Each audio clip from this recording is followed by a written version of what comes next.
Pati sapi Kumara nggonmu asok bulu bekti marang pendangan sun pinompo gawe bunga nanging ora liwat pudo gawe sun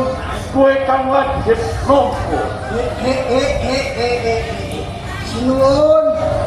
sanget anggen kula nampi kok menawi dadosaken jimat sinuwun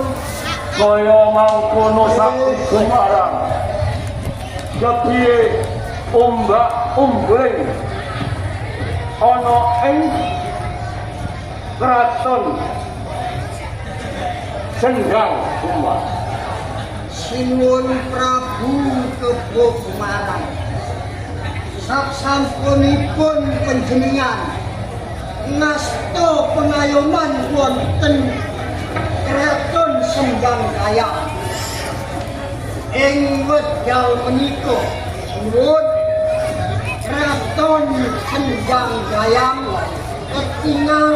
kawis ing sambikala murah sandal sarwa pangan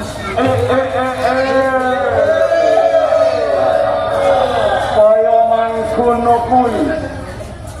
umbak umbuling ana ing Sendang Gayam kabeh tak pasrahke marang kowe kabeh anto ana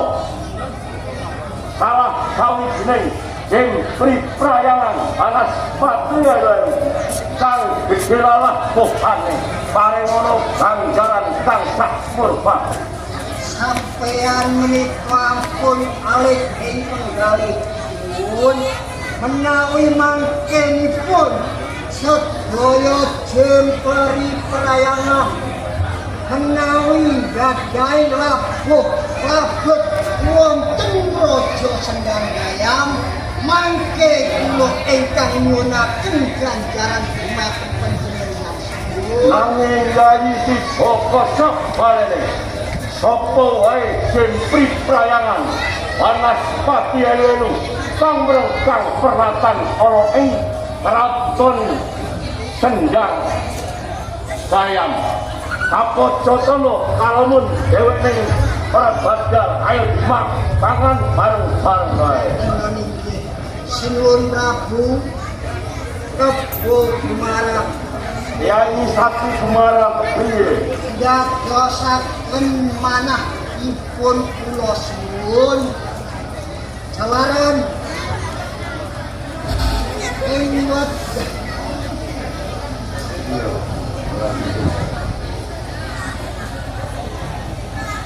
Yai putra panjenengan Badha Prasasti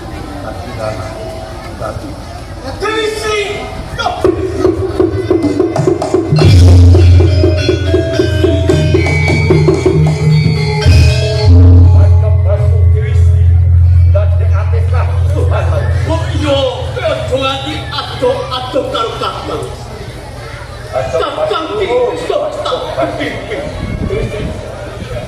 besok kapan aku sekelakon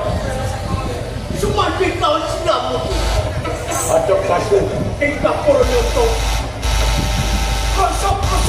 Sapi Kumarang diweke amun aku sekelakon semakin tahun sinamu Adok Pasu ngertenono ing kinarano Dewi Sri ing ana pun Rama Prabu Desi kita bawas dari kosemono apel rodok lemu iyo gini sawise suwe orang ketemu kawan penggantan ini kono awak rodok ning papan kene ora ono sing ana mung taman pantes Dewi sawise kami sing kono suwe berarti kau orang tu rumah sok kapal balik aku